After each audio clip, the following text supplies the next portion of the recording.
Wednesday night started out like any other. The kids were finally asleep. Our 6-year-old daughter tucked in with her favorite bedtime story, and our 4-year-old son already snoring, curled around his stuffed dinosaur. I was exhausted. Teaching high school all day will do that to you. I gave my wife a quick kiss on the head as she sat cross-legged on the couch, eyes locked on her laptop. She muttered something about a failed client call, sighed, and told me she'd be up soon. I nodded, not thinking much of it. We'd been married a decade. This was normal, or so I thought. Before we get into the sweet part, let me know where you're watching from in the comments. If you're watching us for the first time, hit that subscribe button and turn on the notifications so you never miss any new story. I woke up around 2:30 a.m. to an empty bed. At first I figured she'd fallen asleep on the couch. Not uncommon. After a rough day, but when I peeked into the living room, it was empty. Her laptop was closed. Her bag was gone. That's when a little pit of worry started to form in my stomach. I checked my phone and saw a message from her at 10:53 p.m. It read, "Gone for food. Be back soon." Short, casual. Not like her though. I remembered how upset she was earlier. Some deal had fallen through with a major client, and she was clearly frustrated. It made sense she'd want to clear her head, maybe grab a bite. We live in a city where night markets are common, and she often found comfort in walking around with a beer and some greasy noodles. I figured she just needed space, but still, it was nearly 3 a.m. I opened, found my iPhone, and saw she'd been near a food spot downtown. Okay, fine. But it was getting late. Really late. I told myself not to overreact. She's an adult. Maybe she bumped into a friend. Maybe she's just decompressing. I tried to fall back asleep, but by 5:30 a.m. she still wasn't home. That pit in my stomach. It was now a full-blown crater. I checked her location again and my heart dropped. She was near a police station. Not just nearby, right there. My mind spiraled. Drunk driving? A car crash? Had she been arrested? Was she hurt? I called her phone. No answer. I called again. Straight. To voicemail. My pulse quickened. Something was wrong. I got the kids up, dressed them in their school uniforms, and booked taxis to get them to their schools. My wife had taken the car, so I didn't have much of a choice. I mumbled something about mommy having an early morning errand and promised them pancakes for dinner. I kissed them goodbye and headed to the police station. The whole time my chest felt tight, my hands trembling around my phone. When I arrived, I didn't immediately see her. But then I spotted our car, not inside the lot of the police station, but parked in a public area out front. The engine was running, her phone was sitting on the dashboard, and there was someone in the front seat. I approached slowly. There was a man, young, maybe in his early 20s, slouched in the driver's seat, asleep. He looked like he hadn't shaved in a few days, wearing a hoodie and gym shorts. In the back seat, there she was. My wife, passed out, head tilted awkwardly against the window. Her hair was a mess, and her dress was stained with vomit. I banged on the window, hard. The guy jolted awake, startled like a teenager who just got caught sneaking into prom. He rolled down the window and looked at me, panicked. "What the hell is going on?" I snapped. He stammered something about knowing her from the tennis club. He looked familiar. My mind started connecting dots. "You're her coach, right?" I asked, my voice low and tense. He nodded. Yeah, I'm just helping her. She wasn't feeling good. I wanted to scream, punch the window, do something, but all I could do was stare at my wife, drunk, disoriented, and barely conscious. He got out of the car, mumbled something about needing to get home, and walked off like a guilty kid caught sneaking out of detention. I watched him go, my fists clenched. I didn't chase him. I had bigger problems in front of me. I opened the back door, helped her sit up. She mumbled my name, eyes glassy, her breath reeking of cheap beer and regret. She tried to apologize, but the words were slurred and messy. I didn't yell. I didn't cry. I just sat there for a moment, taking in the image of my wife, someone I trusted more than anyone, looking like a stranger in our family car. Eventually, I helped her into the front seat, shut the door, and drove us home in silence. At home, I got her cleaned up and into bed. The kids were at school, thankfully. I sat on the edge of the bed, waiting for her to sober up. When she finally came around, her first words weren't, "I'm sorry," they were, "I didn't mean for this to happen." I asked her what this meant exactly. She said she went out to clear her head after the work meeting, ended up at a restaurant alone. The tennis coach, let's call him Jason, lives nearby, and texted her. He joined her for dinner. She admitted they drank a lot, said she lost track of time, didn't want to drive home, so they just sat in the car. She insisted nothing happened, that it wasn't like that. I wanted to believe her. I really wanted to, but something didn't sit right. I asked her if she'd been texting him a lot lately. She shrugged, said they'd been talking a bit. claimed he was like a kid brother, that I had nothing to worry about. Still, I couldn't shake the feeling, so when she passed out again, I went to the car and grabbed her phone. I didn't want to snoop, but I had to know, and there it was. Not just the texts, but the deleted ones, screenshots of previous messages she had saved. Flirty banter, plans to meet, conversations that clearly weren't innocent. One message from him: dinner again tonight. Just us, this time. Another: last night was fun. Let's do it again soon. My heart sank. When I showed her, she broke down crying. Said she didn't know how to talk to me about how lonely she felt running her business. Said Jason made her feel heard. That it wasn't romantic, just someone who paid attention. She apologized for deleting the messages, for hiding it. Said she knew it looked bad, but she didn't want to burden me. That's when I laid it out for her. I didn't want Jason around. No lessons, no texts, no private dinners. This wasn't just a friendship. This was something else. Something dangerous. Emotional affairs have a way of turning into real ones when the lines get blurry. She pushed back, hard. Accused me of being controlling. Said she had already paid thousands for future lessons. That it would be embarrassing to switch coaches. I told her I didn't care. Our marriage mattered more than her pride. We ended the conversation at a stalemate. I told her to ask her friends what they thought. Let them be the judge. But deep down, I already knew the answer. Something had changed. Something was broken. And I wasn't sure how or if we'd ever fix it. I wish I could say things improved after that night. For a couple of days, it felt like they might. My wife was quieter, more reserved. She cooked dinner, helped with bedtime, even sat next to me while I graded papers. Small things, but noticeable. She wasn't scrolling her phone as much, and when I glanced her way, she didn't quickly flip her screen or hide it. It was like she was trying to rebuild something. Maybe not trust yet, but at least a sense of routine.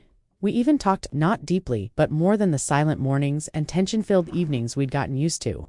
She told me she was embarrassed, mortified even, said she didn't remember half of that night, claimed she was ashamed I had to see her like that. Passed out, covered in vomit, in the back of a car with a guy half her age. I nodded and listened, but something inside me stayed cold. I couldn't unsee those texts. The "he's like a kid brother" excuse, I couldn't buy it anymore. Kid brothers don't text your wife about dinner, fun nights, or send heart emojis. They don't show up late at night and let her pass out in the back of their car. No. That wasn't brotherly love. That was something else. And as much as I wanted to just move on, the gnawing feeling in my chest told me there was more.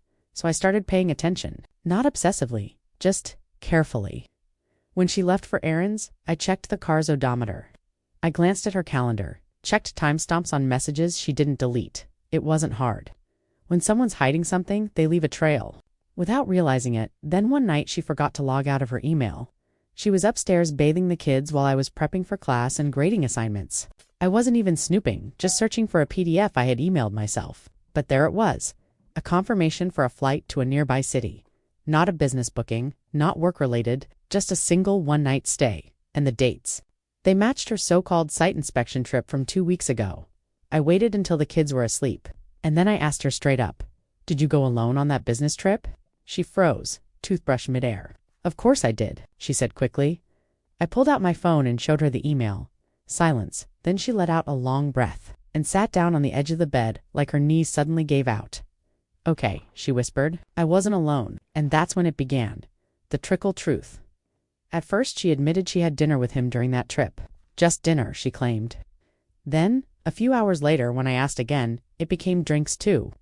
Then, the next day, when I confronted her with a specific bar receipt from the hotel's minibar, she admitted he stayed in the same hotel. But in his own room, she quickly added. Each time I peeled back a layer, she had no choice but to give me a little more, but never the full picture. Like someone bleeding out slowly but refusing to admit they're wounded, I swear. We didn't do anything physical that night, she said, but the next morning I found a selfie she took at a lake near that city. Beautiful spot, serene water, wildflowers blooming around the banks. I'd seen the photo before. She posted it to her Instagram. But what I hadn't seen until now was his photo. It popped up in a feed I didn't even follow. His social account was public. Same lake, same rock in the background. Same clouds, same day. They were there together. My blood went ice cold. She hadn't just bumped into him or had a friendly dinner. She'd taken a trip with him, slept in the same hotel, wandered a lakeside trail, took his photo, and then pretended she was alone. I didn't even confront her immediately. I needed space to think, to breathe. I wrote her a letter instead.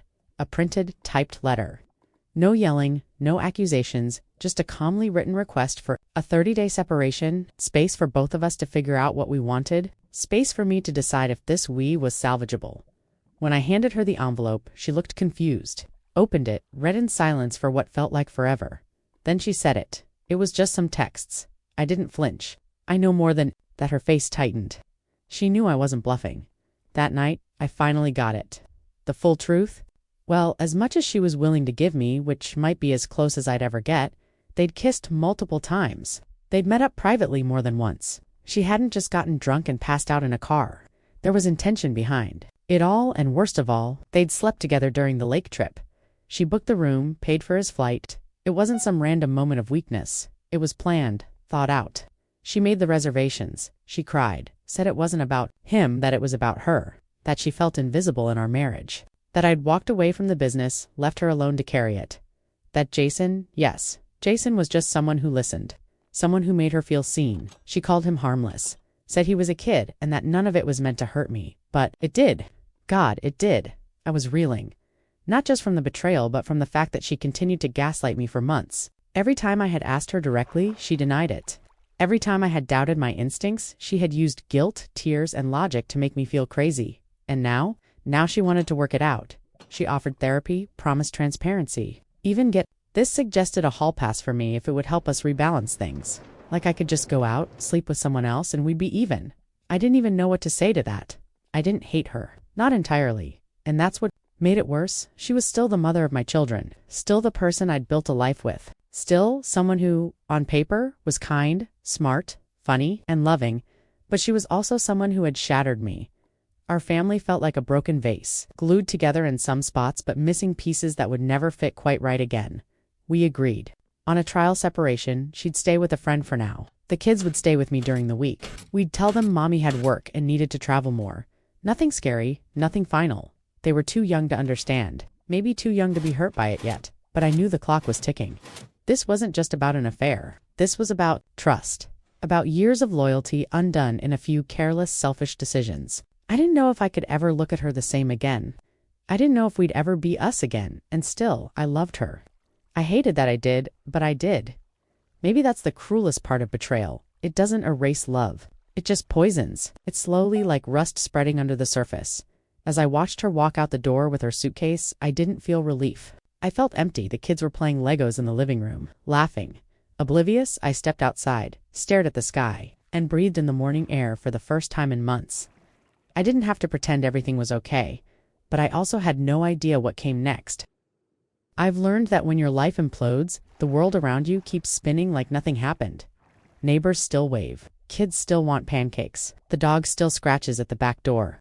Meanwhile, you're standing in the ruins of everything you thought was solid. It's been 3 weeks since she left at first. The quiet was unbearable. The silence after the kids went to bed was thick and full of memories, some good, most now suspicious. I'd walk past the couch and remember when we used to curl up together and watch documentaries, or how she'd fall asleep in the middle of a movie with her head on my shoulder. Now, that same spot on the couch made my stomach twist. The separation agreement was unofficial, but clear. She stayed with her friend across town. We shared custody loosely. I had the kids most days, and she picked them up for ice cream or weekend walks. We didn't talk much outside of logistics. It was easier that way. But it didn't stop the questions from the kids. Why doesn't Mommy sleep here anymore? My daughter asked one night while brushing her teeth. I crouched down beside her, took the toothbrush out of her hand gently, and said the only thing I could manage without crying. Sometimes grown-ups need space to think. She frowned. Are you mad at her? No, I lied. I'm just tired. I don't know if she believed me. Kids always seem to know when you're telling half-truths. But she nodded and went back to brushing like she understood the rules of this new, broken game. Around that time, I had a dream.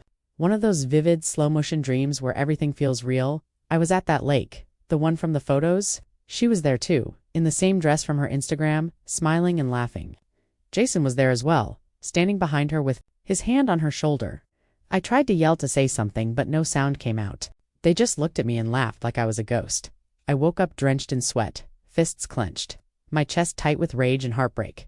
That morning, I knew I had to do something. Not for revenge, not even to get closure. Whatever that means, I just needed truth unfiltered. No trickle, no filters, no carefully crafted, guilt-laced explanations. Just truth. So I texted her, "Can we talk? Not about the kids, just us. No games." She agreed. We met at a quiet cafe by the park. Neutral ground. She showed up early, sitting at a table in the corner, hair pulled back in a loose bun. No makeup. She looked tired, like she hadn't been sleeping either. Her eyes met mine, and for the first time in a while, she didn't look like she was about to sell me a lie. "I know I've hurt you." She started before I even sat down. That's putting it lightly. She looked down. "I know." We talked for 2 hours. I asked direct questions. This time I didn't hold back. She didn't either. She admitted that the emotional affair with Jason had started long before she told me it did. That it had been building slowly through texts, late-night phone calls, shared frustration about her business, and loneliness she said she couldn't explain. "I felt like I was drowning," she said, stirring her tea. "You had checked out of the business, and I felt like you checked out of me. I was trying to save our marriage by keeping some distance," I said. "We were burning out. You knew that." "I know now," she whispered. Then came the truth about the lake trip. The night they slept together, how she booked the trip, invited him without telling anyone, paid for his plane ticket, and made it all seem like a solo getaway. She cried as she said it, but it didn't move me like it used to. "I was selfish," she said. "You were cruel." I corrected. She nodded. I asked if she loved him. "No," she said without hesitation. "It wasn't about love. It was about feeling alive again, feeling seen, like someone still thought I mattered." "And you didn't think I could give you that?" I asked. "I didn't give you the chance." We sat in silence after that. Our tea went cold. "I want to come home," she finally said. I laughed. Not bitterly, just incredulously. "You want to come home?" She nodded. "I want to fix this for us. For the kids. You slept with another man. Lied to me for almost a year. Gaslit me every step of the way. And you think we can just hit reset?" "I don't think it'll be easy," she said softly, "but I'm willing to do whatever it takes." And why should I believe that? Because I'm here, and I didn't have to be. She had a point, but that wasn't enough. I told her I needed more time. Not to think about getting back together. That wasn't even on the table yet, but time to heal. To find myself again outside of being her husband. Outside of being the guy who got lied to and cheated on. She asked if I was seeing anyone. I laughed again. I can't even look in a mirror without flinching. "No, I'm not seeing anyone." She didn't push, just nodded and said, "Okay." That night, I started journaling. Not because someone told me to, or because I read it in a book, but because I felt like I was unraveling. I needed to pour the mess somewhere. I wrote about the lake. About the way she used to laugh when we were in our 20s. About how I couldn't stop wondering what he had that I did end, single quotes, teed. About how I missed the smell of her shampoo on the pillows. About how I hated that I still missed it at all the next weekend. She dropped the kids off and asked if I'd be willing to go to therapy with her. "I've started seeing someone on my own," she said, "but I think couples therapy would help us talk better." I agreed. Not for her, but for me. For the kids. For whatever version of the future we might still salvage, even if it wasn't as husband and wife. We started sessions the following week. The therapist was kind but firm. She didn't let either of us deflect. She had a way of hearing what we weren't saying. My wife opened up about her guilt, her depression, the pressure of being a business owner and a mom. She talked about the fear of fading into the background, about feeling like her life had become a list of obligations. I talked about betrayal, about trust, about feeling like an afterthought in my own marriage. It wasn't easy. Some days I left the sessions angrier than when I came in. Other days I left numb, but I showed up. She did too. Now it's been 2 months since the separation. We still live apart, but things are calmer. The kids are adjusting. I've started going on runs again in the mornings, something I stopped doing. Years ago, I started cooking, not just reheating leftovers or making cereal, but actual meals. I'm rediscovering myself, piece by piece. She hasn't brought up moving back in again, and I haven't offered. We're in a strange place, not quite broken, but definitely not whole. Healing, maybe. Or trying to. Sometimes I look at her and see the girl I fell in love with in college. Other times I see the woman who lied to my face and shattered my world. I don't know which version will win in the end, but I know one thing for sure. I'm not that clueless, trusting husband anymore, and that man she left behind, the one who turned a blind eye, who didn't ask questions because he was too scared of the answers, he's gone. What's left is someone who demands truth, who values peace, who knows what love should feel like, and knows when it's not being returned. Thank you for watching. Don't forget to like, share, comment, and subscribe to the channel for more of these stories.